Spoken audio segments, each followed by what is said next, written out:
విశ్వేశ్వరమజం దేవం సర్వకారణ కారణం రామలాల ప్రభుం వందే చతుర్భర్గార్థ సిద్ధయే నారాయణ సమారంభాం వ్యాస శంకర మధ్యమాం అస్మదాచార్య పర్యంతాం వందే గురు పరంపరాం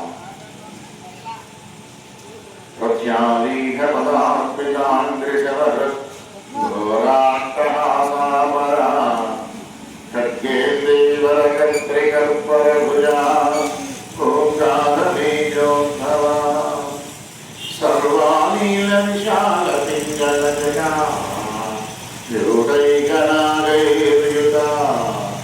జాడ్యన్యస్తగమాలకే త్రిజగతాం నచ్యుద్ధతారాం భజతే.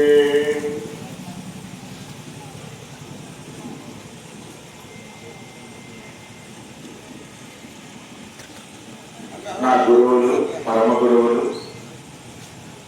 అస్మద్ గురుదేవులు సిద్ధేశ్వరానంద భారతి మహాస్వామి, నా ఇష్ట దేవతలకు నమస్కరిస్తూ ఈ పవిత్రమైన దక్షిణ కాశీ క్షేత్రంలో దుర్గా నాగేశ్వర స్వామి వారి సన్నిధిలో చక్కటి ఆధ్యాత్మిక వాతావరణంలో ఈ విశ్వ హిందూ పరిషత్తు ఏర్పాటు చేసిన హిందూ ఆత్మీయ సమ్మేళనంలో పాల్గొనడం నాకు అత్యంత సంతోషం కలిగించే విషయం. ఇక్కడ కూర్చున్న వాళ్ళందరూ శాస్త్రంలో ఏం చెప్పారో తెలుస్తారంటే ధర్మవీరులు అని చెప్పారు. ధర్మవీరులు ఇక్కడ కూర్చున్న వాళ్ళలో, ఈ డయాస్ మీద కూర్చున్న వాళ్ళలో కానీ, నాతో పాటు డయాస్ పంచుకున్న వాళ్ళు కానీ, పంచుకున్న వాళ్ళలో కానీ, ఇక్కడ ఆహుతులైనటువంటి ఆత్మీయ హిందూ బంధువులు కానీ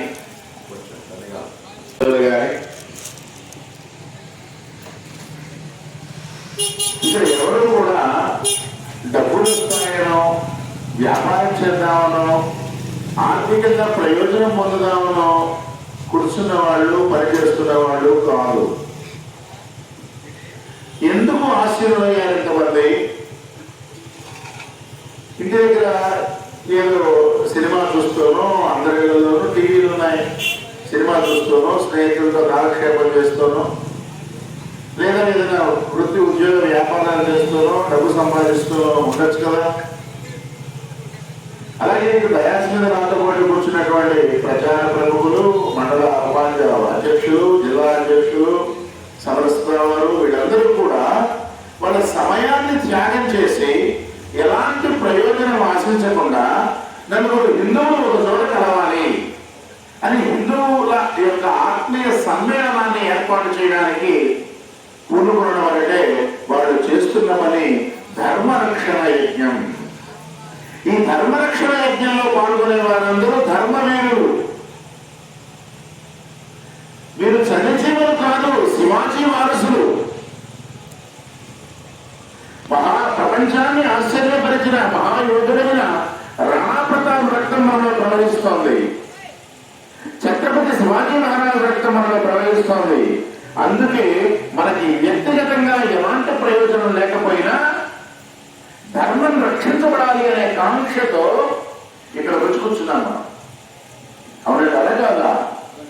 ఏమన్నానే ఇంకా ఎలాంటి ప్రయోజనం లేదు. ధర్మం రక్షించబడాలి, ఈ సనాతన హైందవ ధర్మం రక్షించబడాలి. ఈ సంకల్పంలో ఇక్కడ చేరాం. ఏం జరుగుతుంది? ఇలా మనం కూర్చొని మాట్లాడడం వల్ల, మనందరం కలియడం వల్ల ఏం జరుగుతుంది?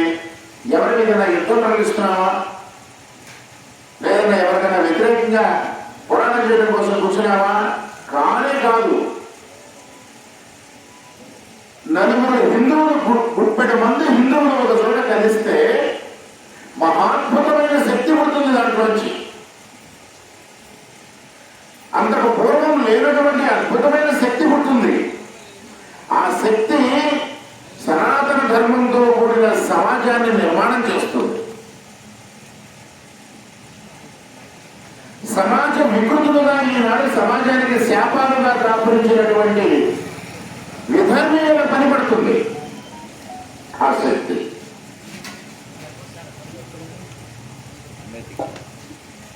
మనకి ఈ దేశంలో మీరు పుస్తకాల్లో చిన్నప్పుడు చదువుకుని ఉంటారు. కృష్ణదేవరాయల గారి కాలంలో రోడ్డు మీద నవరత్నాలు వంకాయలు పోసినప్పుడు అమ్మేవాడని. ప్రపంచంలోనే అత్యంత సంపన్నమైన దేశం అనేది రత్నగర్భని చదువుకునేవాళ్ళం. మరి అంత సంపన్నమైన జాతి, అంత బలిష్టమైన జాతి, మహామహా యోధుల వీరత్వం కలిగినటువంటి యోధులు ఉన్నటువంటి జాతి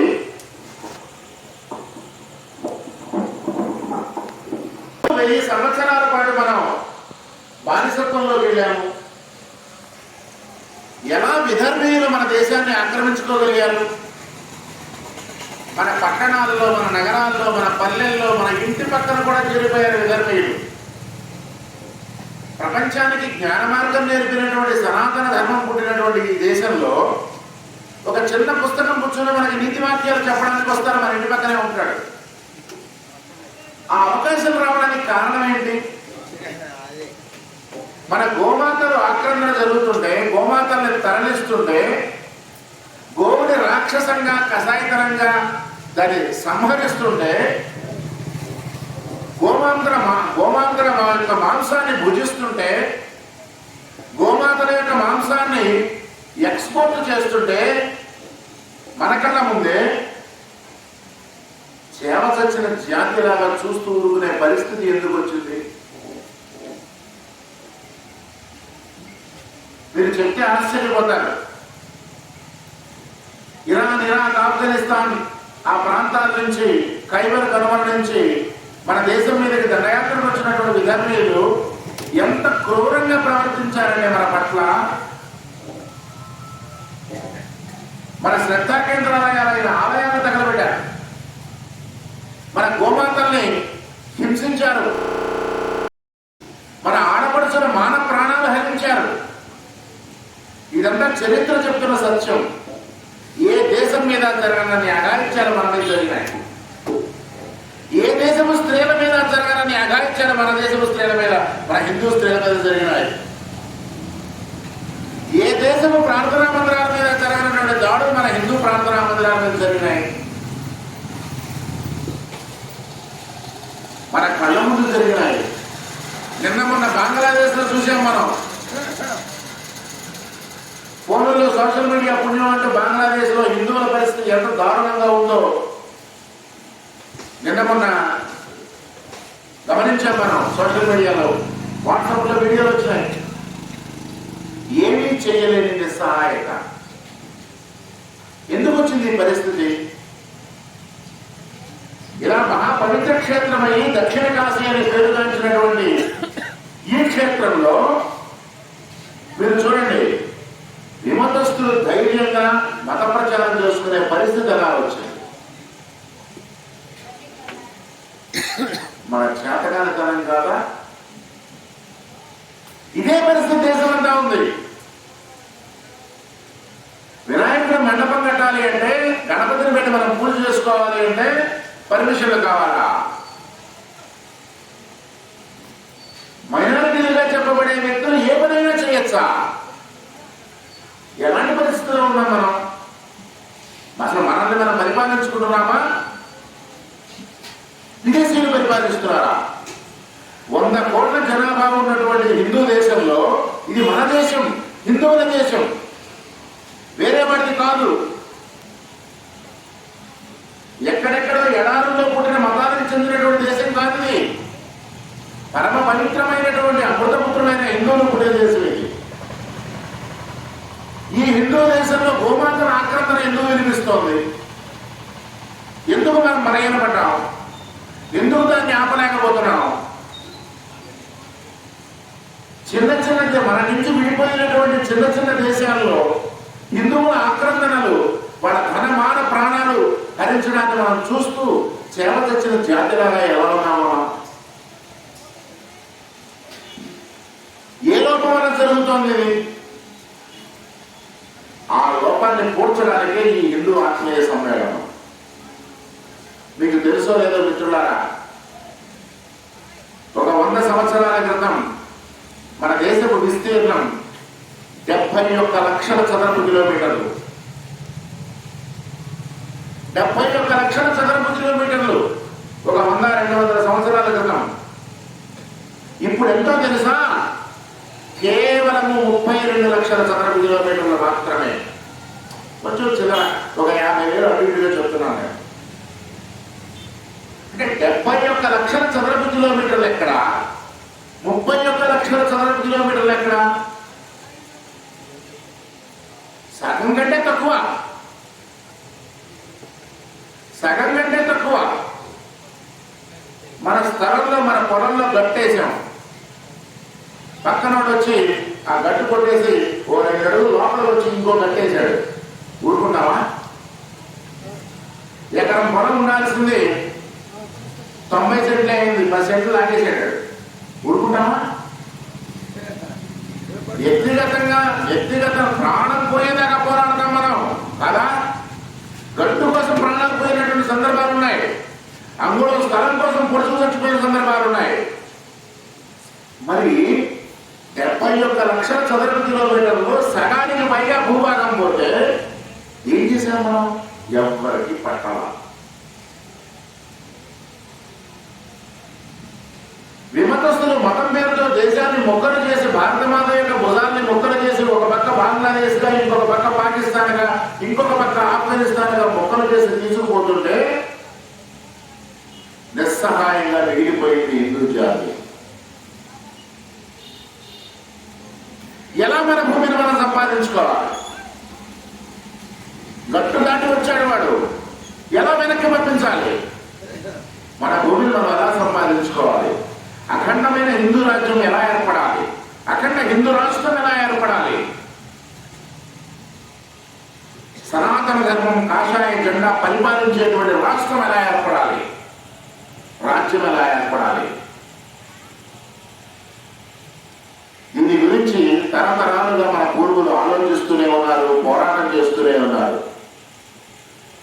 దేశమంతా నిస్తేజమైపోయిన రోజున, దేశమంతా ఇస్లామీకరణ జరిగిన రోజున ఒక విజయనగర సామ్రాజ్యం వచ్చింది. మతం మారి మళ్ళీ వెనక్కి వచ్చి గర్వాపసి అయ్యి మళ్ళీ హిందూ ధర్మంలోకి వచ్చినటువంటి హరిహరాయలు, బుక్కరాయల ద్వారా విజయనగర హిందూ సామ్రాజ్యం ఏర్పడింది. ప్రతి సందర్భంలోనూ దేశమంతా ఇస్లాం పరిపాలనలోకి వెళ్ళిపోయింది అనుకున్న స్థితిలో దేశంలో ఏదో ఒక మూల నుంచి మీలాంటి ధర్మవీరులు, సామాన్య జనంలోంచి పుట్టినటువంటి ధర్మవీరులు ఎవరైతే ఉన్నారో వాళ్ళు ఈ ధర్మాన్ని రక్షించడానికి, భూమిని కాపాడటానికి వాళ్ళ ధనమాన ప్రాణాలు అర్పించి పోరాడారు. అందుకే మన పూర్వీకులు ధైర్యవంతులు, సాహసవంతులు కాబట్టి ఈ రోజున మీరు ఇక దర్జాగా బొట్టు పెట్టుకుని ధైర్యంగా వినాయకుడు పూజ చేయగలుగుతున్నారు.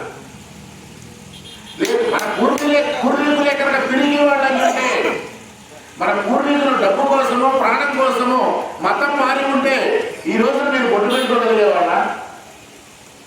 ఈ రోజు మీరు బొట్టు పెట్టుకుని తిరుగుతున్నారు అంటే, ఒక హిందువుగా మీరు బతుకుతున్నారు అంటే అది మన గొప్ప కాదు, మన పూర్వీకుల గొప్ప, మన తండ్రి గొప్ప, తాత గొప్ప. వాడి మారిన మతం, వాళ్లే కనుక మతం మారిపోయి ఉంటే మన పరిస్థితి ఏమయ్యేది? ఒక్కసారి ఆలోచించండి మిత్రులారా. అలాంటి పరిస్థితి, అలాంటి దౌర్భాగ్యము పరిస్థితికి డబ్బు కోసము, ప్రాణం కోసము, భయంతోనూ పుట్టినటువంటి ధర్మాన్ని, కన్న తల్లి లాంటి ధర్మాన్ని వదులుకునేటువంటి దౌర్భాగ్యపు నికృష్ట పరిస్థితి మనకి రాకుండా ఉండడం కోసం, ఈ సమాజాన్ని చైతన్యవంతం చేయడం కోసం రకరకాల వ్యక్తులు రకరకాల ప్రయత్నాలు చేశారు. అందులో భాగంగా అతి పెద్ద నిర్ణయం ఏంటి అంటే, ఈ సమాజాన్ని, హిందూ సమాజాన్ని రక్షించడానికి తీసుకున్నటువంటి నిర్ణయం 1925లో రాష్ట్రీయ స్వయం సేవక్ సంఘ్ అనే ఒక సంస్థని స్థాపించడం. డాక్టర్ కేశవ బలరాం హెడ్గేవార్ అనే ఆయన తెలుగు ఆయన తెలంగాణ ప్రాంతాల్లో పూర్వీకులు, మహారాష్ట్రలో సెటిల్ అయ్యారు. ఆయన స్వాతంత్ర పోరాటంలో పాల్గొని హైందవీ సామ్రాజ్యాన్ని ఏర్పాటు చేస్తారు. ఆయన ఈ దేశ ఈ దేశము జెండా కాషాయ జెండా. ఈ దేశం హిందువులది. ఈ దేశంలో సనాతన ధర్మాన్ని రక్షించడానికి అఖండ హిందూ రాజ్యాన్ని స్థాపిస్తాను అని ఒక చిన్న కుర్రాడు ప్రారంభించాడు పోరాటాన్ని. కేవలం 50 ఏళ్ళే జీవించాడు ఆయన శివాజీ. 14 ఏళ్ళు బాల్యంలో పోయింది. 30 ఏళ్ళు పరిపాలన చేశాడు. 30 ఏళ్ళు యుద్ధం చేస్తూనే ఉన్నాడు. దేశంలో సగానికి పైగా ముస్లిం దండయాత్రల నుంచి కాపాడాడు శివాజీ. ఆ రోజున శివాజీ ఉన్నాడు కాబట్టి ఇక్కడ మీ దుర్గానాగేశ్వర క్షేత్రం ఇంకా బతుకుంది. ఆ రోజున శివాజీ పుట్టాడు కాబట్టి మీ శ్రీశైల మల్లన్న బతుకున్నాడు. ఆ రోజున శివాజీ ఉన్నాడు కాబట్టి మీ వెంకటేశ్వర స్వామి బాలాజీ, తిరుపతి బాలాజీ సేఫ్ గా ఉన్నాడు. దేవతలెవరు కలియుగంలో వచ్చి భూమి మీదకి వచ్చి యుద్ధం చేయరు. దేవతలెవరు ఆయుధాలు పట్టుకుని భూమి మీదకి వచ్చి యుద్ధం చేయరు. దేవతల కోసం మనమే చేయాలి యుద్ధం. ధర్మాన్ని ఎవరు రక్షించాలి? కృష్ణుడు వచ్చి రక్షిస్తాడు. నిజమే, కృష్ణుడు స్వయంగా రాడు. కృష్ణ తత్వం మనలోకి వస్తుంది, భగవద్గీత మనలోకి వస్తుంది. మనం ఆ ధర్మాన్ని రక్షించుకోవాలి.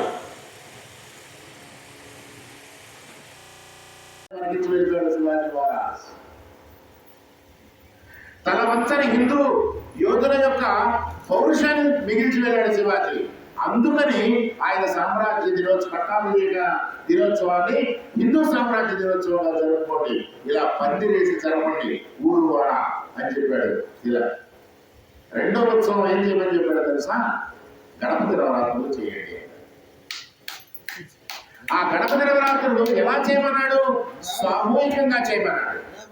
ఇప్పుడు మనం ఎలాగైతే చేస్తున్నామో ఇక్కడ గణపతిని పెట్టుకుని హిందువులంతా ఒక చోట కూర్చుని మన సమస్యలు ఏంటి, మన ధర్మానికి వచ్చిన సమస్యలు ఏంటి, వాటిని ఎలా తొలగించుకోవాలి, ఎవరు ముందుకు రావాలి, మన సమయాన్ని దానికి ఎలా వినియోగించాలి అని ఎలా చర్చిస్తున్నామో దానికోసం గణపతి నవరాత్రులు చేయమని చెప్పాడు. గణపతి నవరాత్రులు 1892 ఆయన ప్రారంభించిన తర్వాత స్వాతంత్ర పోరాటం యొక్క రూపురేఖలు మారిపోయినాయి. స్వాతంత్ర పోరాటం రూపురేఖలే మారిపోయినాయి.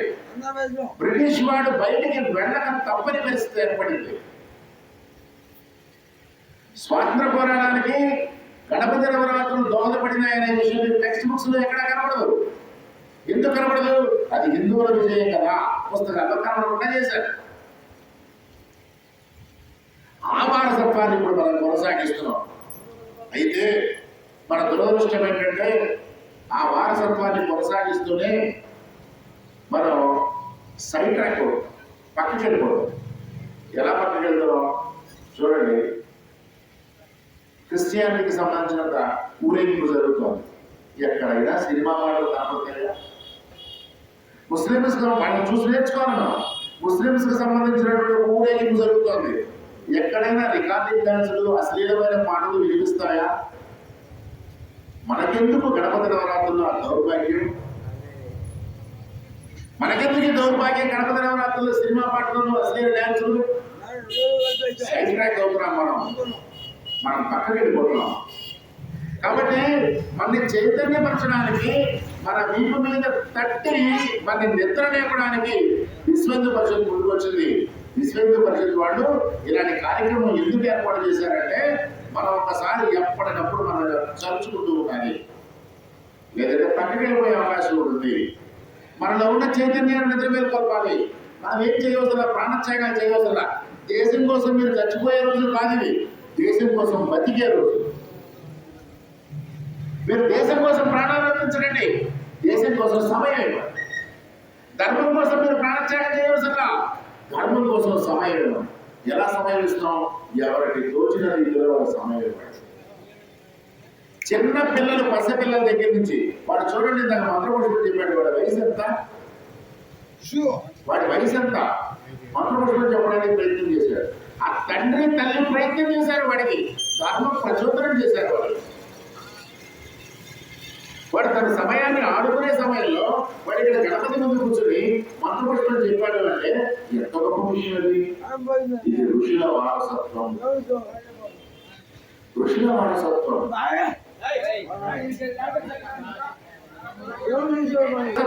అది కాదు. ఋషుల వారసత్వం ఇది. ఋషుల వారసత్వం అలా మన సమయాన్ని ఇవ్వాలి. పెద్దవాళ్ళు ఉన్నారు, ఏజుడు బయటకు వచ్చి కార్యక్రమాల్లో పనిచేయలేరు. ఒక చిన్న నలుగురు పిల్లలు కూర్చోబెట్టి భగవద్గీత 2 శ్లోకాలు అనుకోండి. ప్రతి హిందువు కూడా ఒక హిందూ సంస్థ యొక్క ఆధ్వర్యంలో పనిచేయడానికి అలవాటు చేసుకోండి. పనిచేయడం అంటే మీరేం బరువులు పోయే అవసరం లేదు. వాళ్ళు ఏదో ప్రోగ్రామ్ ఇస్తారు, ఒక చోట సమావేశం అవుదాం అన్నారు, వెళ్ళి కూర్చోండి, నష్టం లేదు కదా. ఒక ఊళ్ళో చిన్న భజన కార్యక్రమం పెడతారు, వెళ్ళి కూర్చోండి, 10 నిమిషాలు భజన చేయండి. ఒక దేవాలయానికి ఒక సమస్య ఉంది అంటారు, వెళ్ళండి, 10 నిమిషాల సమయం ఇవ్వండి, ఆ సమస్య సాల్వ్ చేయండి. మీరు ఇప్పుడు ఇచ్చే సమయం, మీరు విశ్వేంద్ర పరిషత్కి కానీ ఆర్ఎస్ఎస్కి కానీ మీరు ఇప్పుడు ఇచ్చే సమయ దానం ఏదైతే ఉందో, సమయాన్ని దానం చేయండి. సమయ దానం ఏదైతే ఉందో అది ఎవరి కోసమో తెలుసా? ఇక్కడ ఉన్న విశ్వేంద్ర పరిషత్ కార్యకర్తల కోసం కావాలి. గుర్తుంచుకోండి. మీ మనవాళ్ళు, మొడిమనవాళ్ళు, అనివాళ్ళు, ఈ తరువాతి తరాలు బాగుండాలంటే, మీ తరువాతి తరాలు కూడా మీ మాదిరిగా ధైర్యంగా హిందువుగా బతకాలంటే, మీరు దర్జాగా నుదుడున ఇంత పువ్వులు పెట్టుకుని, ఇంత నామం పెట్టుకుని, దర్జాగా కాలు మీద కాలేసుకుని ఒక గుడికి సంబంధించిన కార్యక్రమంలో పాల్గొనగలిగారు అంటే మీ పూర్వీకుల యొక్క గొప్పతనం. అలాగే మీరు మీ వారసులకు ఏమిస్తున్నారు? గొప్పతనం. మీ వారసులకు ఆ వారసత్వాన్ని అందించండి. మీరు అందించాల్సిన వారసత్వం ఏంటో తెలుసా? అరే, నువ్వు పుట్టగానే ఎదురుగా వెళ్ళిపో, చేస్తావు, బతుకుతావు, అక్కడే చేయి, వీళ్ళంత సంపాదించు, పోతే అక్కడే పో, నేను ఇక్కడ పోతే మున్సిపాలిటీలో తీసేస్తారు. ఇది కాదు మనం ఇచ్చే వారసత్వం. ఇవ్వాల్సిన వారసత్వం ధర్మాన్ని రక్షించడం కోసం మీ పిల్లల్ని మీ దగ్గర పెట్టుకోండి. 4 రూపాయలు తక్కువ సంపాదించినా పర్వాలేదు, వాళ్ళకి ధర్మం నేర్పండి. చదువు పేరుతో, ఉద్యోగాల పేరుతో పిల్లల్ని దూరం చేసి ధర్మానికి దూరం చేయకండి. తర్వాత తరాలు బతికే పరిస్థితి ఉండదు. Iran, Iraq, Syria, Afghanistan, Bangladesh, ఆ ప్రాంతాల్లో ఎలాంటి దారుణమైన పరిస్థితులు ఉన్నాయో ఈ దేశంలో అలాంటి దారుణమైన పరిస్థితులు ఎప్పటికీ రాకుండా ఉండాలి అంటే ఈ తరం మేల్కొనాలి. ఈ తరం మేల్కొనాలి. ఇలాంటి కార్యక్రమాలు జరగాలి. స్వస్తి.